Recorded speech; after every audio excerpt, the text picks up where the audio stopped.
Cierra los ojos por un momento e imagina que caminas por una aldea del antiguo Israel. El sol de la mañana golpea con fuerza sobre las colinas de piedra caliza, y el olor a pan recién horneado, mezclado con el humo de leña, flota entre las casas que se agrupan unas junto a otras, como si se abrazaran para protegerse del viento. Escuchas voces de niños, el balido de una cabra, el golpe rítmico de alguien moliendo grano desde muy temprano.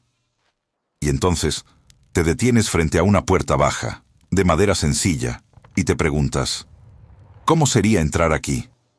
¿Qué encontraría dentro quien atravesara ese umbral hace 3000 años? Esa pregunta no es solo histórica. Es una pregunta que toca el corazón mismo del Evangelio, porque fue dentro de casas exactamente como esa donde Jesús comió, descansó, lloró, enseñó y transformó vidas para siempre. Durante siglos, la imaginación popular llenó las páginas bíblicas con imágenes tomadas prestadas de otras culturas, otras épocas, otros mundos. Pero la verdad es mucho más poderosa que cualquier suposición. Las excavaciones arqueológicas en Galilea, Judea, la región del Negev y la cuenca del mar de Galilea han sacado a la luz con asombrosa precisión los restos de viviendas israelitas que datan desde el período del Hierro, alrededor del año 1200 a.C., hasta el período del Segundo Templo, los siglos inmediatamente anteriores y posteriores al nacimiento de Cristo. Esos muros de piedra todavía en pie, esos pisos de tierra apisonada, esos hogares de cocción, esos recipientes de cerámica encontrados exactamente donde fueron dejados la última vez que alguien los usó, nos hablan con una claridad que ningún texto antiguo por sí solo podría darnos. Y lo que dicen transforma completamente la manera en que leemos las Escrituras. La casa judía típica de la época bíblica no era el palacio de columnas marmóreas que a veces imaginamos cuando escuchamos la palabra Israel antiguo, ni tampoco era la miserable choza de barro que algunos suelen suponer cuando piensan en pueblos pobres del desierto.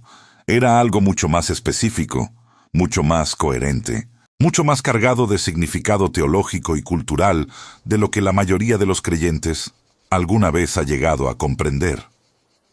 Era una casa diseñada no solo para proteger cuerpos del frío y el calor, sino para articular un modo de vida, una identidad, una fe, una manera de estar en el mundo bajo la mirada del Dios de Abraham, Isaac y Jacob.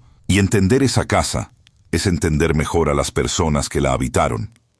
Es entender mejor a los personajes bíblicos que caminaron sobre esos mismos pisos, que durmieron bajo esos mismos techos, que oraron con esas mismas voces que nosotros hoy seguimos escuchando en las páginas sagradas. El tipo arquitectónico más documentado y más extendido a lo largo de todo el período del Hierro en la tierra de Israel recibe el nombre técnico de casa de 4 ambientes, aunque en realidad ese nombre describe una disposición espacial más que una cantidad fija de habitaciones. La estructura básica consistía en un espacio rectangular dividido internamente en zonas diferenciadas por filas de pilares de piedra, generalmente monolíticos, que separaban el área central de los espacios laterales. Esta disposición no era accidental ni puramente funcional.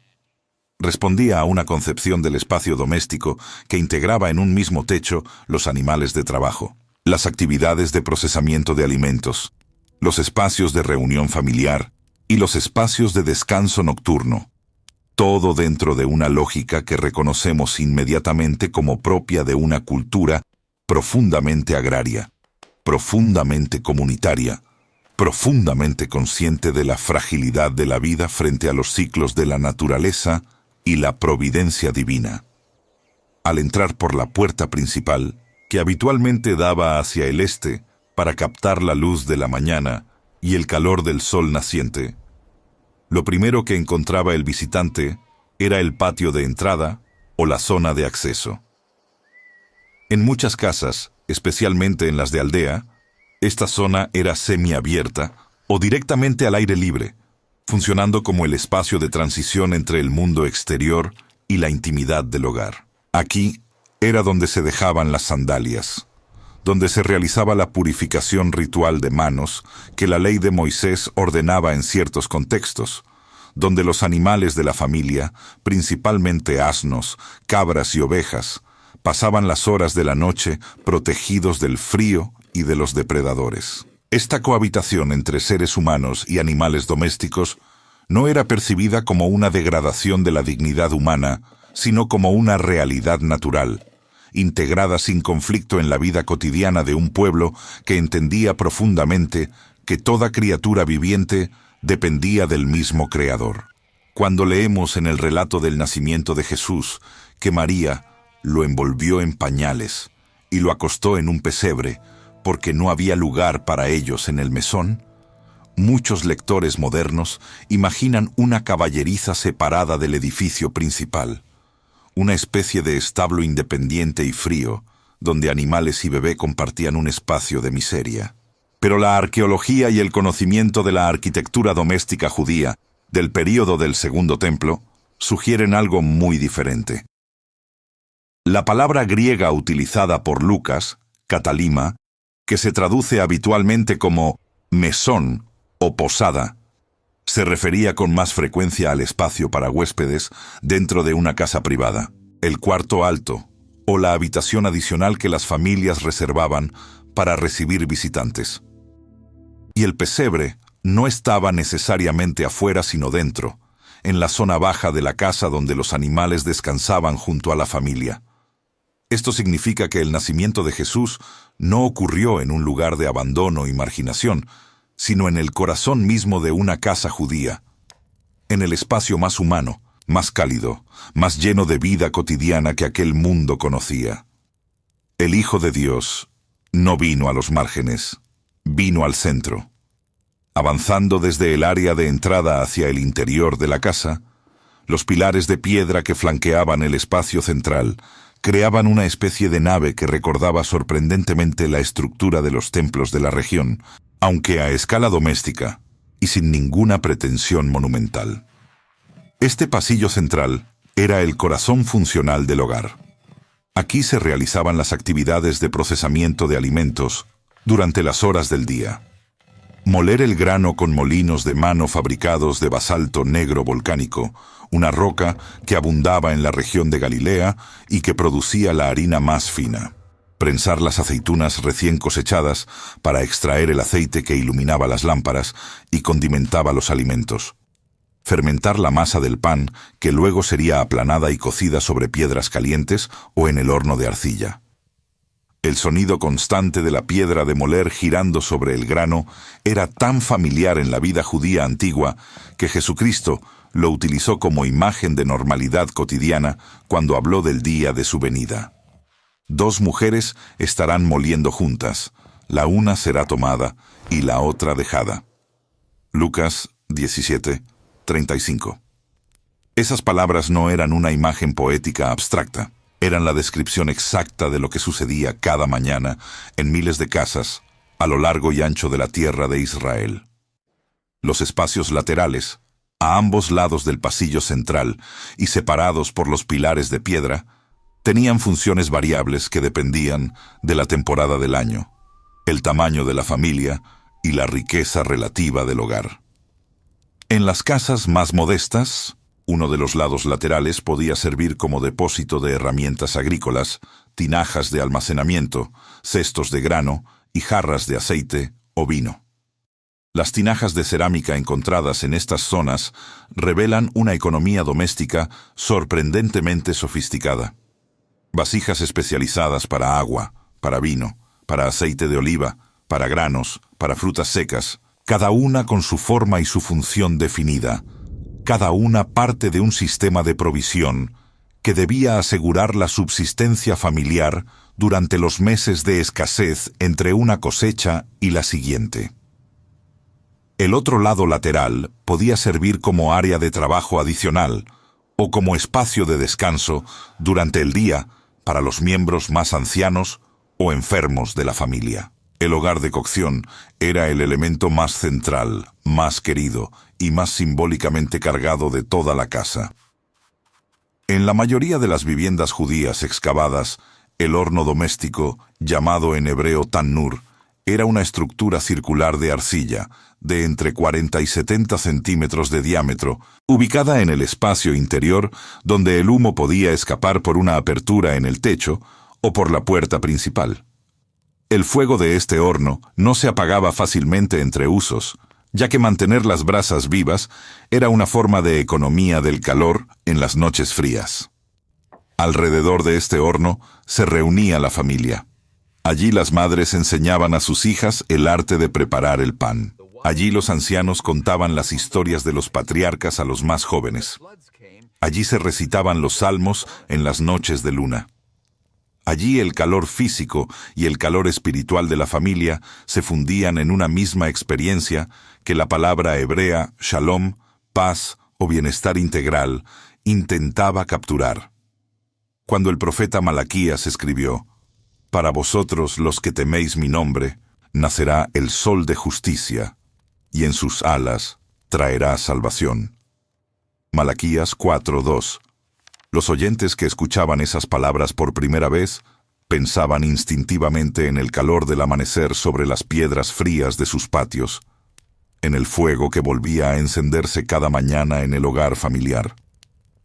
La teología del Dios cercano estaba tejida en la misma arquitectura de sus casas. El agua era un bien de extraordinaria preciosidad en el cercano Oriente Antiguo, y la manera en que las casas judías manejaban el agua revela mucho sobre la espiritualidad práctica de este pueblo. La mayoría de las viviendas excavadas en la Judea del período del Segundo Templo incluían una cisterna excavada en la roca madre bajo el piso de la casa o en el patio interior, diseñada para recoger y almacenar el agua de lluvia que caía durante los meses invernales. Estas cisternas, a veces talladas con una perfección que asombra a quienes las estudian, podían almacenar cantidades suficientes para abastecer a una familia durante los largos meses secos del verano. Pero junto a estas cisternas, especialmente en las casas del período del Segundo Templo, cuando la observancia de las leyes de pureza ritual alcanzó su mayor intensidad, aparece con frecuencia otro elemento arquitectónico cuya presencia habla directamente de la fe: el mikvé, la piscina de purificación ritual. Esta pequeña pileta escalonada, tallada igualmente en la roca, debía contener agua viva o agua de lluvia, no mezclada con agua transportada, para cumplir con los requisitos de la ley en materia de purificación. La presencia de un mikvé en una casa privada era una declaración de identidad religiosa tan clara como cualquier inscripción o símbolo. Decía: «En esta casa, la santidad no es solo un asunto del templo. La santidad comienza aquí, en el umbral mismo del hogar». Fue precisamente en el contexto de estas prácticas de purificación donde Jesucristo pronunció algunas de sus enseñanzas más desafiantes y más profundas. Cuando los fariseos lo interrogaron indignados porque sus discípulos comían sin lavarse las manos, según la tradición de los ancianos, la respuesta de Jesús no fue una abolición de la santidad, sino una redefinición radical de su fuente.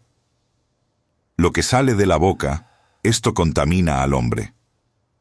Porque del corazón salen los malos pensamientos, los homicidios, los adulterios, las fornicaciones, los hurtos, los falsos testimonios, las blasfemias. Estas cosas son las que contaminan al hombre. Pero el comer con las manos sin lavar no contamina al hombre. Mateo 15, 18-20. En el contexto de una cultura donde el acto de lavarse las manos antes de comer era un marcador diario de identidad religiosa, practicado en los mikvaot domésticos o en las jarras de agua junto a la puerta, esta enseñanza era una sacudida sísmica, no contra la pureza, sino contra la ilusión de que la pureza exterior podía sustituir a la transformación interior. Subiendo por la escalera de piedra o de madera que se encontraba habitualmente en la zona trasera o lateral de la casa, el visitante llegaba al piso superior, la habitación elevada que en hebreo recibía el nombre de Aliyá, y que en algunos textos griegos del Nuevo Testamento aparece como el Huperoón, el aposento alto. Este espacio tenía un carácter distinto al del piso inferior.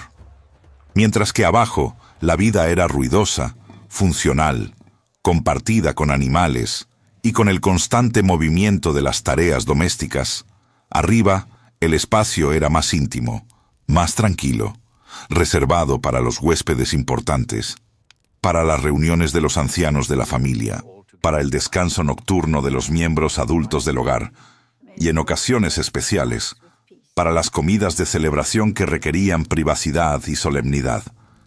El aposento alto era el lugar donde la vida se elevaba, literal y simbólicamente, por encima del bullicio del mundo.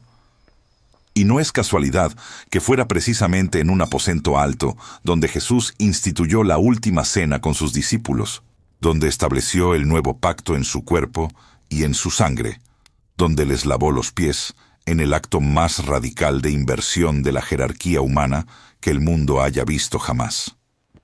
Y preparad el aposento alto grande, arreglado, allí aparejad para nosotros. Marcos 14:15.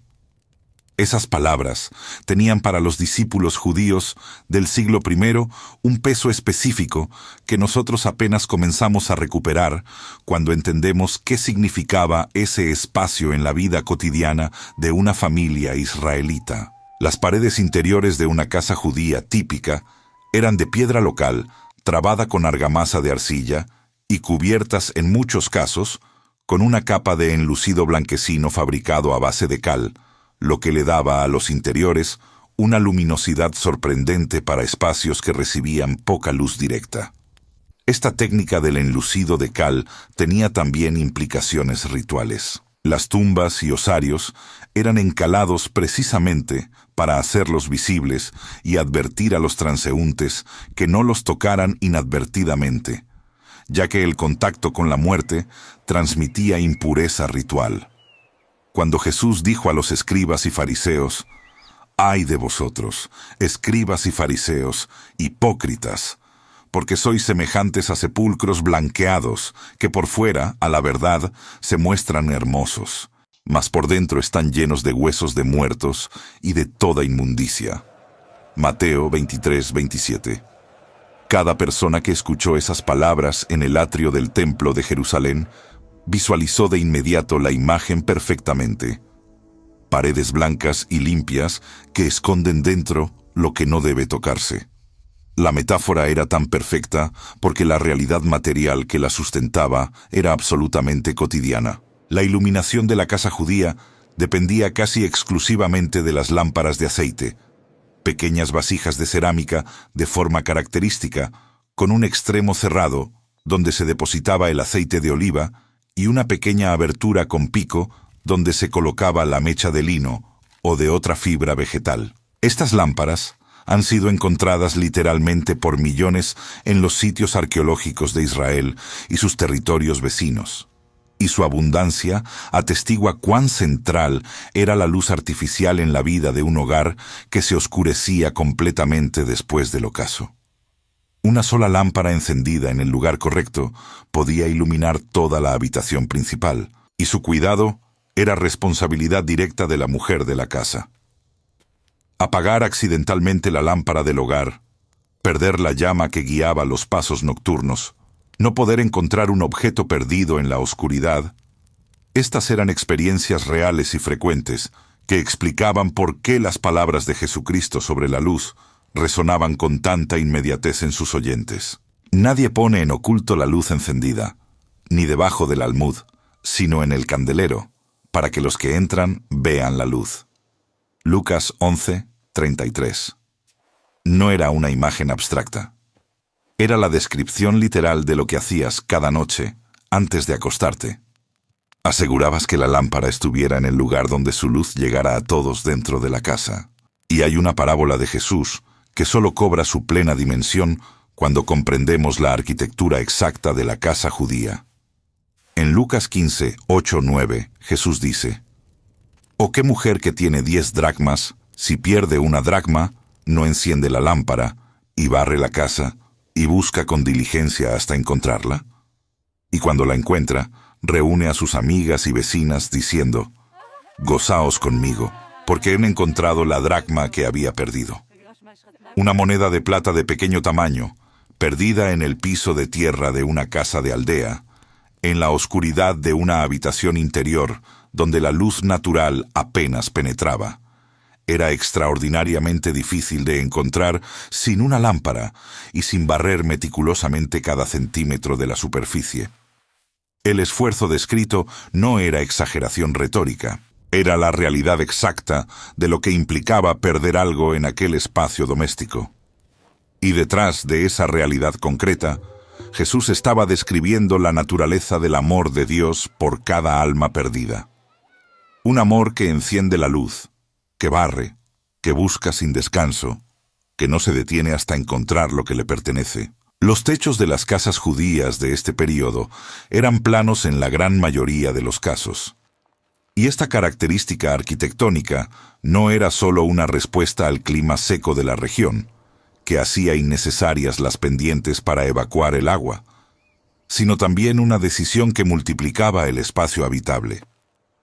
El techo plano era la terraza superior de la casa, un espacio de vida activa donde se extendían los higos, las uvas y las granadas para secarlos al sol del verano, donde se dormía durante las calurosas noches de agosto, bajo un cielo de estrellas de una densidad que los habitantes de las ciudades modernas difícilmente pueden imaginar, donde se oraba en las horas del amanecer y del atardecer, donde los vecinos se comunicaban desde sus respectivos techos con una familiaridad que borraba las fronteras entre los hogares de una misma aldea.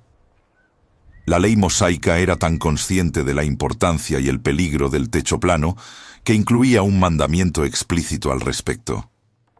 Cuando edifiques casa nueva, harás pretila tu terrado, para que no traigas culpa de sangre sobre tu casa, cuando de él cayere alguno. Deuteronomio 22:8. La Torá no legislaba sobre abstracciones. Legislaba sobre los espacios reales donde la vida israelita transcurría. Y esa preocupación por la seguridad del prójimo en los espacios cotidianos del hogar es una revelación directa del carácter del Dios que la dio. El techo mismo, la estructura que sostenía ese espacio de terraza, era habitualmente de vigas de madera, principalmente de olivo o de sicomoro, según la disponibilidad local, sobre las que se extendían ramas más delgadas, cubiertas con una mezcla de barro y arcilla que se compactaba y endurecía con el tiempo. Esta construcción tenía una consecuencia práctica importante. No era impenetrable. Las raíces de las plantas que germinaban sobre los techos, el movimiento de los propios moradores, el peso del tiempo, todo iba creando microfisuras y zonas de debilidad en la superficie. Y un techo de este tipo, aunque fuera el de una casa bien construida, podía ser abierto con esfuerzo, pero sin herramientas sofisticadas. Esto arroja una luz completamente diferente sobre uno de los episodios más memorables y más hermosos del ministerio de Jesús. Leemos en Marcos 2:3-5. Entonces vinieron a él unos trayendo un paralítico, que era cargado por 4, y como no podían acercarse a él a causa de la multitud, descubrieron el techo de donde estaba, y haciendo una abertura, bajaron el lecho en que yacía el paralítico. Al ver Jesús la fe de ellos, dijo al paralítico: «Hijo, tus pecados te son perdonados». Abrir ese techo no era destruir una obra de ingeniería monumental. Era quitar las ramas secas y el barro compactado de un techo de aldea galileo. Era exactamente lo que cualquier vecino de Capernaum habría sabido cómo hacer. La fe de esos 4 hombres fue extraordinaria. La arquitectura que hizo posible el milagro era completamente ordinaria. Y en esa intersección entre lo extraordinario de la fe y lo ordinario de la vida cotidiana, es exactamente donde Dios siempre ha elegido obrar.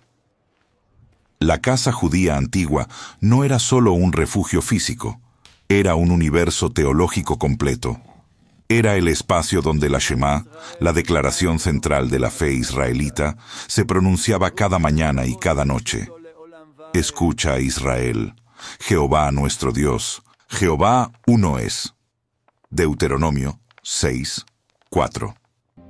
Era el espacio donde las mezuzot se fijaban en los marcos de las puertas, pequeños estuches de madera o metal que contenían pergaminos con los versículos fundamentales de la Torá, para que cada entrada y cada salida fuera una renovación consciente del pacto con el Dios de Israel. Era el espacio donde el Sabbat se inauguraba con la encendida solemne de las velas del viernes por la tarde, donde la madre de la familia trazaba círculos con las manos sobre la llama y pronunciaba la bendición que santificaba el tiempo.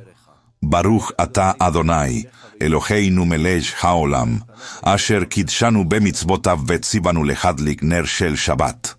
Era el espacio donde el año entero giraba alrededor del calendario litúrgico, donde la Pascua se celebraba con la seder familiar, donde las historias del Éxodo se contaban año tras año, para que los hijos y los hijos de los hijos recordaran que su identidad no comenzaba en ninguna ciudad ni en ningún linaje humano, sino en el acto soberano y liberador de un Dios que escuchó el clamor de su pueblo esclavo y lo sacó con mano poderosa y brazo extendido. La mesa de la familia judía antigua, aunque en muchos hogares no era una mesa en el sentido que hoy damos a esa palabra, sino más bien una estera extendida sobre el piso donde la familia se reclinaba para comer al modo de las culturas del Mediterráneo oriental, era el espacio donde la hospitalidad se convertía en teología vivida. El mandamiento de amar al extranjero, repetido con una frecuencia que no tiene paralelo en ningún otro código legal de la antigüedad, porque en Israel lo recuerda no una sino 36 veces la propia Torá. Se concretizaba en el acto de ofrecer pan, aceite y agua al viajero que llegaba a la puerta. Abraham, el padre de la fe, había recibido a los 3 ángeles junto a la encina de Mamré, y les había lavado los pies, les había traído pan, les había preparado un ternero, y en ese acto de hospitalidad radical había recibido la promesa que cambiaría la historia del mundo. Génesis 18, 1-10. La casa judía era el recordatorio permanente de que Dios se revela en los gestos de apertura y de generosidad, en el pan partido y en el agua compartida, en el espacio hecho para el otro, dentro de lo que podría haberse guardado solo para uno mismo. Esta comprensión de la hospitalidad como práctica espiritual explica de manera más profunda ciertos episodios del ministerio de Jesucristo, que de otra manera podrían parecer simplemente anecdóticos.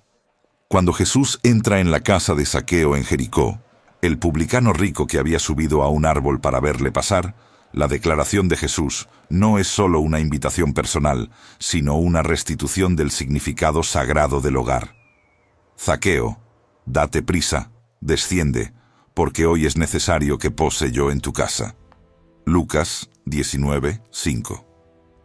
La casa de Zaqueo, construida sobre la riqueza obtenida por la extorsión y la colaboración con el ocupante romano, era una casa que había traicionado su vocación de ser espacio de justicia y de encuentro con lo sagrado. Y la presencia de Jesús en esa casa, sentado a esa mesa, fue la irrupción de la gracia que la devolvió a su propósito original. Hoy ha venido la salvación a esta casa, dijo Jesús. Lucas 19, 9. No dijo, hoy has recibido la salvación tú personalmente. Dijo, a esta casa. El espacio mismo fue redimido junto con su habitante. Las casas de los más pobres en el Israel antiguo, que eran la mayoría abrumadora de la población, tenían una relación con la incertidumbre material que las Escrituras reflejan con una honestidad que no deja de conmover. La parábola del hijo pródigo incluye el detalle de que el hijo mayor, al escuchar la celebración que su padre ha organizado para su hermano que regresa, pregunta a un criado qué es aquello. Lucas 15:26. Un banquete inesperado en la casa del padre, con música y danza, era tan inusual en la vida de una familia campesina palestina del siglo I que requería una explicación. No era el cuadro de una familia de clase media que podía organizar fiestas con facilidad. Era el cuadro de una familia para quien un becerro gordo sacrificado representaba un sacrificio real, y donde precisamente ese sacrificio extraordinario se convertía en el símbolo perfecto de la extravagancia del amor de Dios, que no calcula el costo cuando su hijo perdido regresa al hogar. El patio interior de las casas más grandes, o el espacio semiabierto de las más pequeñas, era el punto de encuentro entre el cielo y la tierra en la vida cotidiana israelita. Las estrellas que Abraham había contemplado cuando Dios le dijo, «Así será tu descendencia», Génesis 15:5, eran visibles cada noche desde ese mismo espacio abierto donde las familias judías de siglos posteriores preparaban sus comidas, lavaban su ropa y recitaban sus oraciones. El cielo no era una abstracción filosófica ni una promesa lejana. Era el techo natural del patio familiar, el mismo horizonte que los ojos de los patriarcas habían recorrido, la misma presencia luminosa que hacía del Salmo 8 no una pieza de literatura religiosa, sino la respuesta natural de un corazón que miraba hacia arriba desde el corazón de su propia casa y se preguntaba, «Cuando veo tus cielos, obra de tus dedos, la luna y las estrellas que tú formaste, digo, ¿qué es el hombre para que tengas de él memoria?» Salmos 8, 3, 4. Esa pregunta no nacía en un templo ni en una academia. Nacía en el patio de una casa de piedra, bajo el cielo de Israel, en el silencio de la noche. Las festividades del calendario litúrgico transformaban la casa judía de maneras concretas y visibles. La Pascua requería la eliminación de todo fermento del hogar, la chametz, en una búsqueda meticulosa que comenzaba días antes con la limpieza de cada rincón, cada cajón, cada recipiente de la casa. Esta búsqueda, que en la tradición judía se realiza con una vela encendida, una pluma y una cuchara de madera para alcanzar los lugares más oscuros e inaccesibles, era y sigue siendo uno de los rituales domésticos más hermosos del año litúrgico judío. La casa entera se convertía en escenario de un acto teológico, la expulsión de lo que no debía permanecer. Y cuando el apóstol Pablo escribió a los creyentes de Corinto, «Limpiaos, pues, de la vieja levadura, para que seáis nueva masa». 1 Corintios 5:7. Todo hebreo que leyera esas palabras escuchaba instantáneamente el eco de la búsqueda pascual, el olor a madera quemada donde se destruía la chametz encontrada, el alivio de la casa finalmente limpia y lista para recibir al Dios que liberó a Israel de la esclavitud. La fiesta de las cabañas, el Sukkot, transformaba la casa judía de una manera todavía más visible y más radical. Durante 7 días, la familia israelita abandonaba la seguridad de su hogar de piedra y habitaba en una sukkah, una cabaña temporal construida con ramas y follaje, cuyo techo debía ser suficientemente abierto para que las estrellas fueran visibles desde adentro. Esta cabaña recordaba las tiendas que Israel había habitado durante los 40 años de peregrinación en el desierto. Pero era también una afirmación anual de una verdad que la comodidad de la casa permanente tendía a ocultar: que toda seguridad humana es provisional, que todo techo construido por manos humanas es temporal, que la única habitación permanente que existe es la que Dios mismo ha preparado para los suyos. En el Evangelio de Juan, cuando el apóstol describe la encarnación del Hijo de Dios con la frase «Y aquel verbo fue hecho carne y habitó entre nosotros», Juan 1:14, el verbo griego que usa, eskenosen, literalmente significa «plantó su tienda entre nosotros», con una referencia directa al lenguaje de la cabaña del Sukkot y al tabernáculo que había habitado en el desierto. El Dios eterno no vino a habitar en un palacio. Vino a plantar su cabaña de Sukkot entre su pueblo, eligiendo precisamente la imagen de la temporalidad y la vulnerabilidad para describir la naturaleza de su llegada. Los objetos domésticos que poblaban una casa judía antigua eran en su mayoría fabricados localmente, con materiales disponibles en la región, y llevaban la marca de una cultura material que integraba lo sagrado en lo cotidiano de maneras que resultan extraordinariamente instructivas.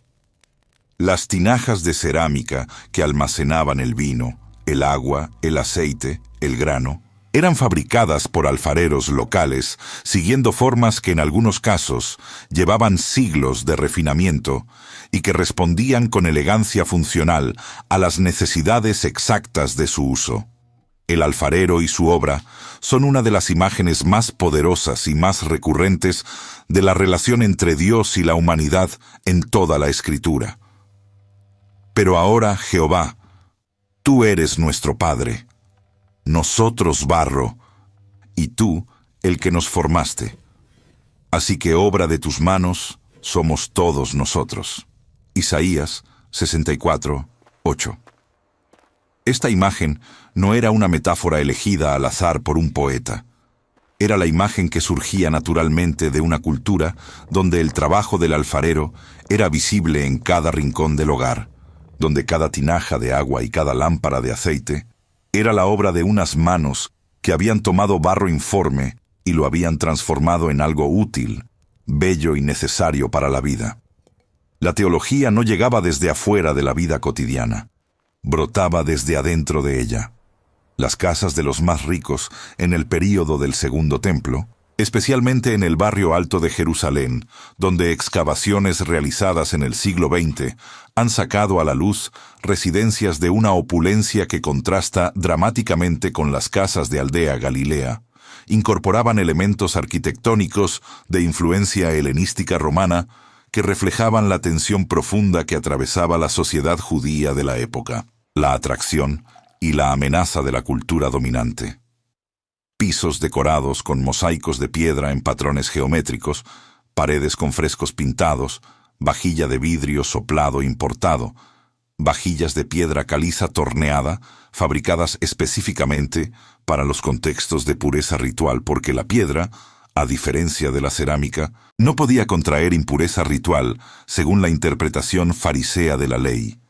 Todo esto hablaba de hogares que intentaban navegar la compleja identidad de ser judíos en un mundo que los presionaba constantemente hacia la asimilación.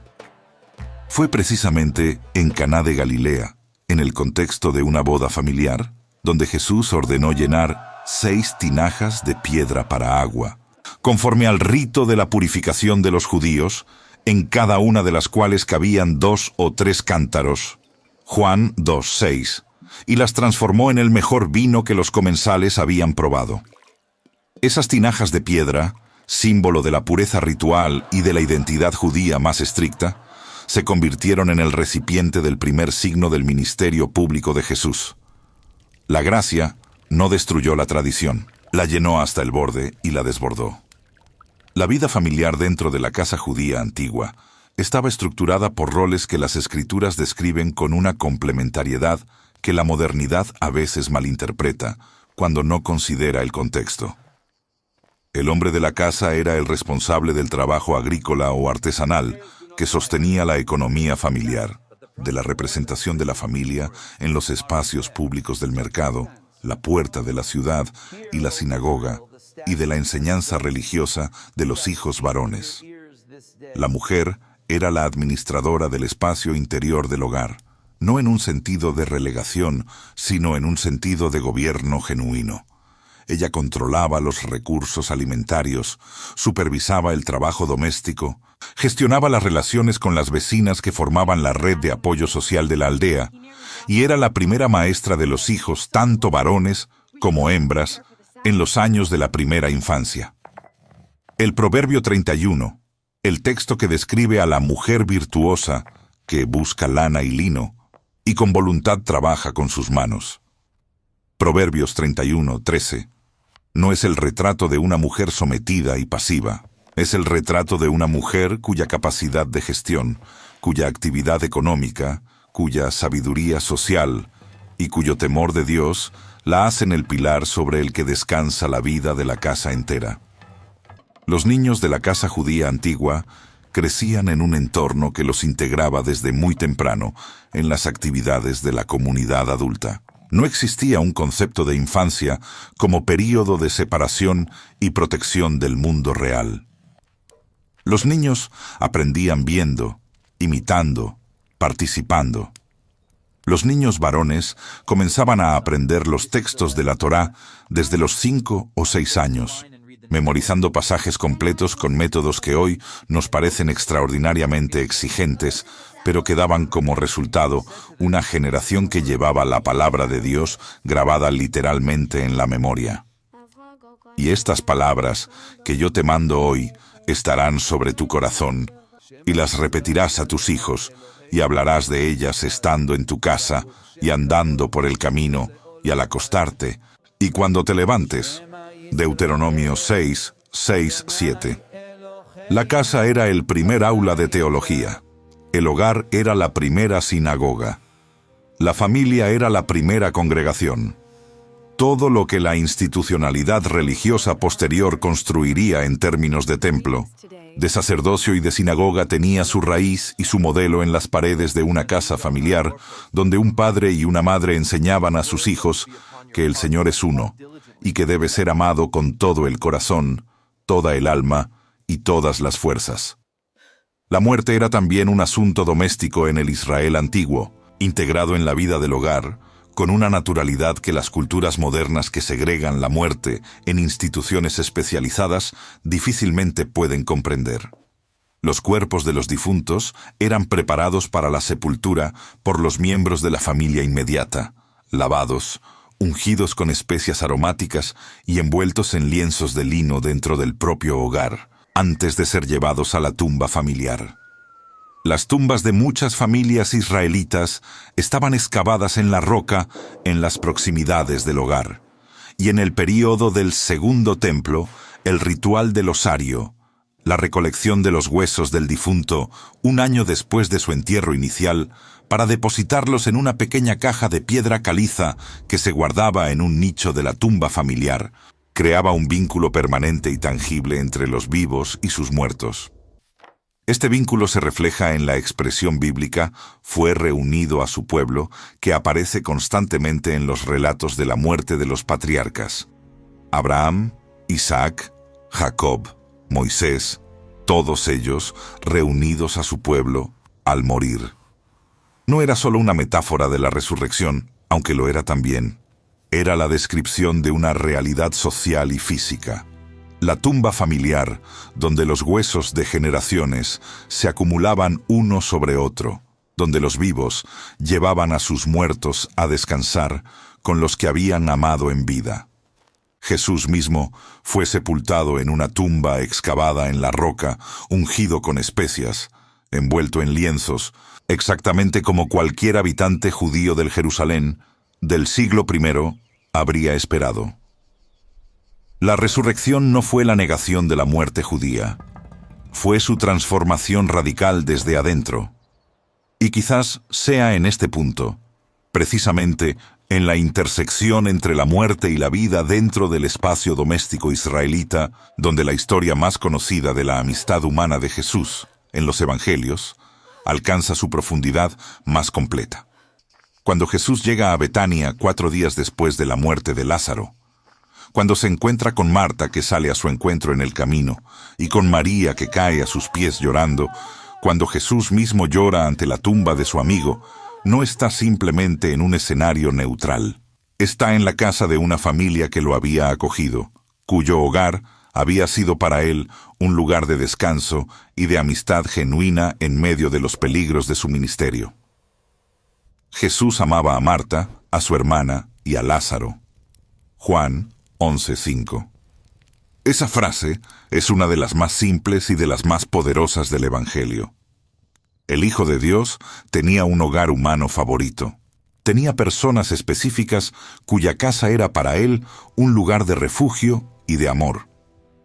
Y fue en ese contexto de amistad concreta, de amor doméstico y personal, donde Jesús pronunció la declaración más audaz de todo su ministerio.